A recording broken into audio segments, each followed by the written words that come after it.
اللي كان متابع لينا الاسبوع اللي قبل الماضي قد كده استمتعنا بحوار لانجوج او لغه جسد. كنا بنتكلم عن هذه اللغه، هي مش حديثه ولكن هي اكثر تعامل الناس. هي يمكن كمان ضمن الاختبارات اللي حد عايز يتقدم لعمل بيشوف عنده هذه القدره على لانجوج ولا لا. بنستمع حوارنا الممتع مع الدكتوره ميسون الفيلي. مساء الخير يا دكتوره. مساء النور، اهلا بيك. فات بس هنستكمل حوارنا معاكي الاسبوع ده، ويمكن زي ما انا قلت في البدايه هنتكلم النهارده لغه العيون. والحلقه يمكن اللي قبل اللي فاتت قلتي لي لا ده احنا محتاجين كتب، لان دي حلقات لان علماء النفس تقريبا راصدين اكتر من 1,200,000 حركه بتعبر ليها مغزى نفسي. طب ده حاسس معانا بقى حاجات نتكلم بالظبط. احنا بس نفكر الساده المشاهدين على طول. احنا المره اللي فاتت قلنا ان احنا بالنسبه للوجه عندنا نسب معينه بتتقسم. الحوار اللي انا بقوله، الكلام اللي انا بقوله 7% في 93 موزعه بين اعضاء الجسد كلها اللي احنا شرحناها المره اللي فاتت. فانا النهارده جايبه صوره صغيره كده.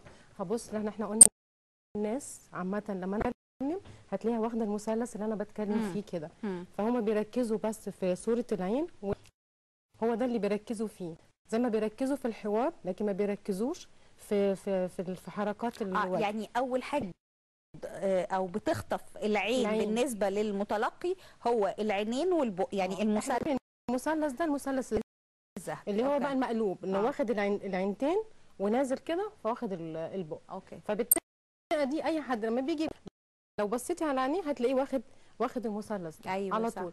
زائد انه بيبص على الكلام اللي هو بيقوله. طب عايزين النهارده عن لغه العين. هل العين بالفعل ليها لغه؟ العين هي من اصدق احنا كنا متخيلين العين بس في العلاقات العاطفيه. لا هي دي لغه برضه، ده اكبر دليل ليها لغه. لان لو ما العين ليها لغه يبقى الحب كان يبقى محتاج كلمات عشان نعبر بيه. لكن طبيعه العين يا دكتور في فكره اللغه، يعني في ناس طبيعه عينيهم حاده، وفي ناس زي ما بيقولوا كده عين تحسي انها ما بتديش اي خالص. هي العينين لانها مرتبطه بكل اجزاء جسمنا. يعني احنا عندنا القشره الدماغيه هي مسؤوله مثلا من قدام هنا، القشره الدماغيه من قدام مسؤوله عن الحركات الاراديه، ان انا احرك ايدي احرك رجلي، انا عايزه امد كوبايه، دي حركات اراديه. احنا قلنا ان في فرق ما بين الحركات الاراديه والحركات اللا اراديه، بنسميها اللا شعوريه. يعني ايه بتطلع انا مش حاسه بيها. يعني مثلا دلوقتي لما نيجي نتكلم، احنا ليه النهارده بقى هنتكلم على لغه، نيجي لما بنقول العين، ليه بركز على لغه العين؟ لان هي لا يمكن ما تقوليش ايه اللي جواكي، بتعرفني جواكي ايه، بتعرف قلبك شكله ايه، بتعرف انت بتفكري ازاي، انا عندك ايه. اذا كنت بتحقدي عليا هرجع تاني لسؤالي اللي كده. حتى الناس اللي عندهم قدره على التمثيل وعندهم قدره على هو ممكن تفضح، يعني العين تفضح. حتى احنا بالبلدي كده لما تقعدي مثلا تبقى مع ولادك او تقعدي مع اي حد ويقول لك على حاجه، عيني في عينك كده، صح؟ تقولي له كده. طب واشمعنى عيني في عينك؟ طب ما تقولي له بص لي. ليه احنا بنركز هنا؟ طب عيني في عينك، على عينيه بتبصي على عينيه بتعرف. العين الوحيده من اكتر حاجه في جسم الانسان اللي هي صادقه 100%، ما فيها نهائيا فيها كذب، بتعرفيها عن طريق العين. طب احنا ازاي بقى النهارده نتعرف على حركات نني العين او نظراتنا متجهه لفين؟ وهل كل نظره من النظرات دي ليها مدلول نفسي معين؟ نبتدي بقى ناخدهم واحده واحده. هنتكلم النهارده على اول صوره معانا كده. ما اعرفش اذا كانت الصوره واضحه ولا مش واضحه، بس انا هشرح ان الصوره هنا انا ببص ناحيه لا معانا الصوره. اوكي كده تمام. الصوره بالظبط كده باصه النني العين، الاثنين باصص ناحيه النيل. لو تاخدي بالك هما الاثنين مرتبطين بالودان، واخده بالك بتاعت الودان. يبقى انا هنا الاثنين في اتجاه واحد، يعني الاثنين في اتجاه واحد. انا عامله كده بس في اتجاه ودني، لا باصه فوق ولا باصه تحت، الاثنين في اتجاه ودني.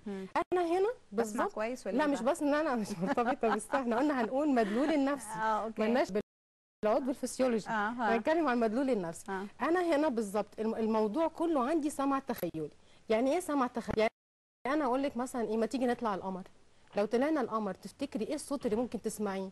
ما تقدريش ناحيه الشمال، بتبصي ناحيه اليمين عشان تتخيلي شيء سمعي انت بتنشئيه او انت هنا انا بكلم ذاتي نفسي ولا بسمع حد؟ لا انا دلوقتي هقول لك بقى ايه دي مفيده في ايه. دي دلوقتي انا مثلا لما باجي على حاجه معينه، رايك مثلا تيجي نطلع اسكندريه، تفتكري موج البحر شكله ايه؟ نظره العين مش هتبقى كده، لانك انت عندك خبره بتقول لك صوت البحر شكله ايه. اما هنا انت ما عندكيش خبره بصوت اللي في القمر، انا قريت شكله ايه. تبني صوره مستقبليه بس سمعيه، فانت ركزي بقى من الناحيه السمعيه ان اي حاجه سمعيه. خلاص. هعلق برضو على العين دي، لان هي في العين كده. طب افرضي نفس العين دي كده بس انا باصه لفوق ناحيه، عشان دي مش موجوده، بس نفس كده، بس النني بتاع العينين باصص لليمين لاعلى. نفس الحكايه كده ممكن نجيب بعد اذن حضرتك كده. يعني انا مثلا ابقى باصه كده، مش باصه فوق قوي، لا باصه بس مش على مستوى، بس اعلى شويه من ودني. اول ما ابص بصه زي كده، على فكره دي حاجه مهمه جدا، احنا ممكن نعرف ان بيكذب او ما بيكذب دي كده بالظبط من النظر. ليه؟ لان انا هنا افرضي مثلا انا قلت لك ايه كنت فين امبارح، فقلتي ده انا امبارح كنت كذا، وانت بتكلميني رحتي باصه كده، نفس النظره اللي انا بقول لك عليها ان الاثنين ناحيه اليمين بس لفوق. انا عندي قدره على ان حتى لو عندك القدره عينيكي بتفضح بتبان. فاول ما تيجي الناحيه دي وتبصي كده، انا ان انت مش صح او في كلام مش مظبوط، انك تقعدي تعملي لي، عارفه مثلا لما نسال ولادنا عملت ايه ورحت فين ولا راح ولا عمل، فيقول لك انا كنت كذا وعملت كذا، تلاقي على طول عينيه جايه ناحيه او لا مش تايهه، ناحيه اليمين، متجهين ناحيه اليمين شويه باصين لفوق. فيبتدي هنا بيعمل ايه؟ هنا برضه بيبني صوره مستقبليه، صوره مرتبطه، بيبتدي يفكر هيقول ايه.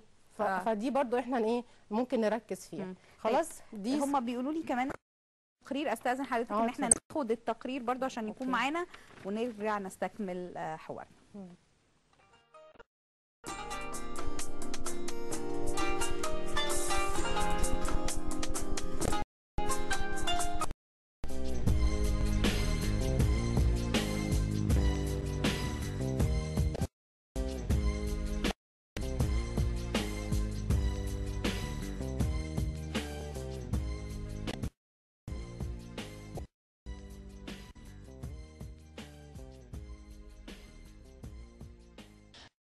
لغة دون مفردات هي لغة العيون. هل تستطيع أن تعبر عما بداخلنا؟ هل نستطيع أن نفهمها جميعا؟ نعرفه من خلال تقرير. في ناس بتتفهم من لغة العيون وناس لا، يعني في ناس تقدري تعرفي ايه اللي في عيونهم، يعني احنا فرحانين وفي ناس.